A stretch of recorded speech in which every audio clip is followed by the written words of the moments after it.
masuk ke dalam teknik pengukuran SDGs desa. Kita akan masuk ke pengukuran SDGs desa nomor 1, yaitu desa tanpa kemiskinan. Beberapa indikator yang sudah disepakati, tingkat kemiskinan desa mencapai 0%. Kemudian persentase warga desa peserta asuransi kesehatan dan ketenagakerjaan itu 100%. Ini warga desa yang miskin. Keluarga miskin penerima bantuan sosial itu 100%. Keluarga miskin yang mendapat layanan kesehatan, pendidikan, air bersih, dan hunian layak mencapai 100%. Keluarga miskin korban bencana yang ditangani mencapai 100%. Jadi indikator di dalam SDGs desa nomor 1 ini terfokus kepada keluarga, warga miskin, anak-anak dari keluarga miskin, seperti itu. Oleh sebab itu Gus Halim baru-baru ini menyampaikan bahwa kita perlu mengembangkan posyandu kesejahteraan. Ini adalah posyandu yang memang mengkhususkan diri untuk menangani keluarga dan warga miskin. Jadi menangani baik itu aspek sosial, aspek pendidikan, aspek kesehatan, maupun aspek kebencanaan yang berkaitan dengan warga miskin. Jadi kita lihat di sini. Dan kalau kita hitung, cara menghitung dari SDGs desa itu adalah persentase.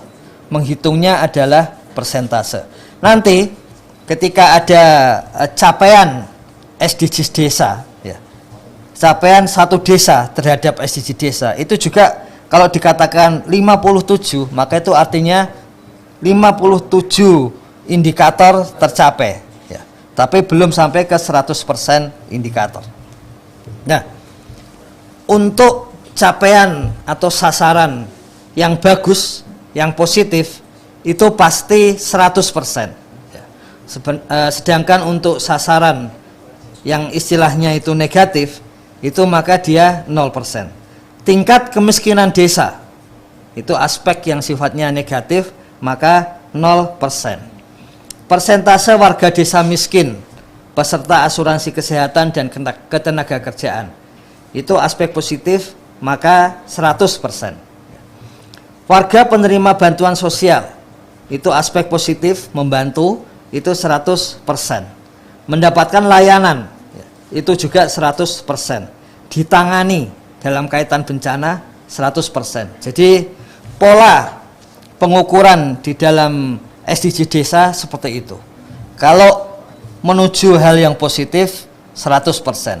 Kalau menuju hal yang negatif, maka dihilangkan sama sekali atau 0%. Tapi di dalam SDGs selalu ada aspek di mana seluruh pihak, no one left behind, Maka seperti ini, kita lihat nomor 1, tingkat kemiskinan desa itu 0%. Bagaimana jika belum tercapai? Bagaimana jika masih ada warga miskin? Maka kemudian ada sasaran yang ketiga, keluarga miskin penerima bantuan sosial itu mencapai 0%. Jadi dalam salah satu dinamika di internal Kementerian Desa, itu ada yang melihat apakah ini tidak kontradiktif. Minta kemiskinan 0%, tapi keluarga miskin penerima bantuan juga 0%. Bukannya kalau sudah kemiskinan 0%, berarti tidak ada keluarga miskin penerima bantuan. Ya, itu benar kalau sudah 0%. Dan juga nanti nomor 3, sudah tidak ada keluarga miskin, itu juga benar. Jadi sebetulnya indikator 1 dan 3 itu konsekuensi logis dari kaidah no one left behind. Jadi seperti itu. Kemudian sebelum bertanya, saya tambahkan sedikit. Bagaimana posisi dari SDGs desa di dalam beragam konsep tentang kemiskinan? Indonesia mengenal pengukuran kemiskinan itu paling tidak ada 2, yaitu indikator yang sifatnya makro. Ini diambil oleh Badan Pusat Statistik melalui survei Susenas, survei sosial ekonomi nasional pada bulan Maret dan pada bulan September, ya, setiap tahun. Kemudian di situ ada garis kemiskinan 2100 kilokalori per orang per hari yang kemudian diwujudkan dalam bentuk garis kemiskinan rupiah. Kalau kita lihat pada hari ini, kemiskinan di desa itu kalau garis kemiskinan, kalau pendapatan per orang per bulan di bawah 450.185 rupiah, atau kalau kita lihat perharinya itu di bawah 15.006 rupiah per orang. Jadi kalau satu keluarga ada ayah, ibu dan 2 anak, maka harus 450.000 kali 4, jadi sekitar 1,8 juta per keluarga per bulan. Kalau pendapatannya di bawah 1,8 juta per keluarga per bulan, maka akan tergolong miskin menurut kemiskinan makro. Apa gunanya? Gunanya adalah untuk targeting. Jadi ketika mengatakan akan dikurangi kemiskinan menjadi di bawah 1 digit, maka itu menggunakan kemiskinan makro. Apa kelemahannya? Itu akan memberikan indikasi, tetapi mencari orang miskinnya itu butuh data by name by address, butuh data nama dan butuh data alamat. Itulah yang kemudian disebut sebagai kemiskinan mikro. Jadi kita tahu misalnya kecamatan kita itu atau desa kita, kabupaten kita itu kemiskinannya tinggi, dan menurut survei mungkin ada sekitar 200.000 orang miskin, misalnya seperti itu. Tapi kita tidak bisa tahu 200.000 itu siapa dan di mana. Itu hanya bisa diperoleh melalui data mikro. Dan Gus Halim sudah menekankan SDG desa itu data mikro. Jadi data yang ada di lapangan yang harus bisa dicek, kalau istilahnya validitas korespondensi, ya. Jadi untuk mengecek bahwa datanya itu berkorespondensi atau berhubungan dengan kondisi lapangan. Ini kegunaannya adalah mengurangi kemiskinan, bisa sampai 0%. Ada cara menghitungnya, ada yang bentuknya seperti BKKBN, ada berbagai indikator. Kalau semua indikator ini terpenuhi, barulah naik tingkat. Jadi meskipun kita punya makan 3 kali sehari, kemudian kita selalu bergaul dengan tetangga dan sebagainya, tapi ternyata jendela kita tidak berfungsi, maka jendela rumah tidak berfungsi, maka kita masih akan masuk golongan miskin, karena ini semua harus terpenuhi. Manfaatnya adalah dengan demikian program menjadi jelas. Menembak supaya tidak ada kemiskinan adalah yang belum terpenuhi. Tapi punya kekurangannya, banyak masyarakat mengatakan, loh dia harusnya sudah nggak miskin lagi kalau melihat seperti itu, kan cuma satu saja, seperti itu ya. Jadi itu adalah basis kumulasi indikator. Pendekatan yang lain adalah basis skor minimal. Jadi nggak harus semua indikator itu terpenuhi, tapi asal ada batas minimal sudah terpenuhi, maka dia tidak miskin lagi. Itulah yang dulu disebut untuk PPLS, yang kemudian sekarang dikenal dengan DTKS, ya. Data Terpadu Kesejahteraan Sosial. Bedanya apa dengan SDGs desa? Konsep dari data terpadu kesejahteraan sosial itu dia akan menembak, akan mencari nama dan alamat golongan termiskin yang secara kesepakatan itu 40% golongan terbawah. Jadi ketika di desa akan bertanya di dalam rapat desa atau kepada perangkat desa, kira-kira yang 40%, separuh kurang golongan terbawah itu siapa saja. Setelah itu baru kemudian datang ke rumah keluarga tersebut dan menanyakan berbagai aspek untuk melihat ciri-ciri golongan itu. SDG desa itu adalah sensus partisipatoris ke seluruh desa, adalah sensus partisipatoris ke seluruh warga. Jadi tidak hanya 40% golongan bawah, tapi yang lain. Dan penentuan miskin dan tidaknya, meskipun ada ketentuan, tapi basis akhirnya tetap tergantung kepada desa itu sendiri.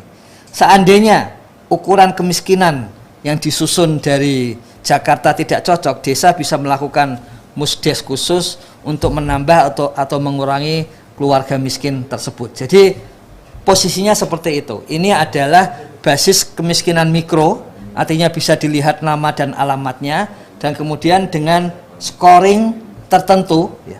Dan itu tidak di ranking dari pusat tapi oleh desa itu sendiri. Artinya apa? Arti penting di sini adalah ada orang yang sering mengatakan kita tidak bisa mengatasi kerak orang miskin, ya. Kerak kemiskinan itu sulit. Tapi sebetulnya dengan data mikro kita mengetahui siapa yang tinggal di bagian kerak, bahkan yang paling bawah. Jadi kalau Hamdan ATT bisa mengatakan termiskin di dunia, kita mengetahui siapa termiskin di Indonesia, di desa-desa di Indonesia. Tiap desa bisa mencek siapa yang termiskin di desanya. Jadi artinya apa? Kalau mau mengatasi kemiskinan ekstrim, kemiskinan kerak, itu menjadi ada jalan.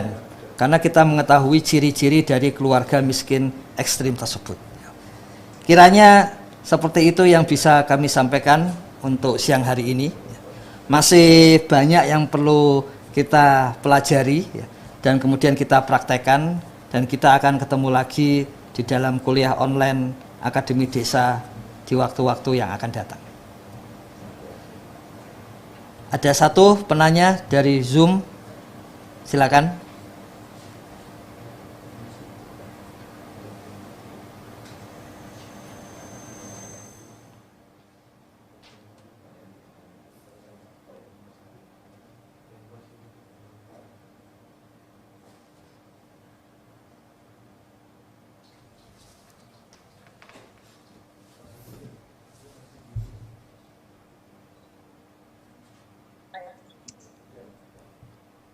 Terima kasih sekali Bu Atika, penjelasan yang sangat lengkap ya, Bapak dan Ibu sekalian. Apa yang sudah disampaikan tadi pengamatan kita terkait dengan social impact investing yang ya ternyata banyak juga dilaksanakan di Indonesia, dan bahkan sudah bisa dikategorikan jenisnya dan lain-lainnya itu ada bahwa ini cukup baik. Mungkin saya mohon maaf Bapak dan Ibu karena tadi menyampaikan bahwa pertanyaan Bapak dan Ibu bisa disampaikan melalui slide dulu ya di chat, nanti di chat.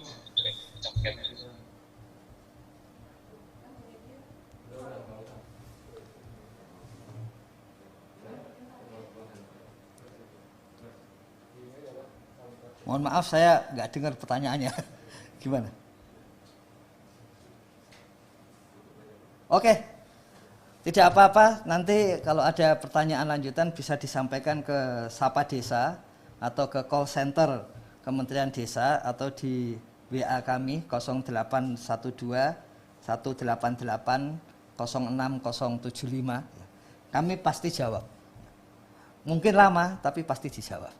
Karena kebetulan lebih banyak yang masuk. Terima kasih atas perhatian seluruh sahabat desa, baik itu perangkat desa, kepala desa, tenaga pendamping profesional, juga para pegiat desa. Terima kasih banyak, dan kita akan ketemu lagi dalam kuliah Akademi Desa di masa mendatang. Terima kasih.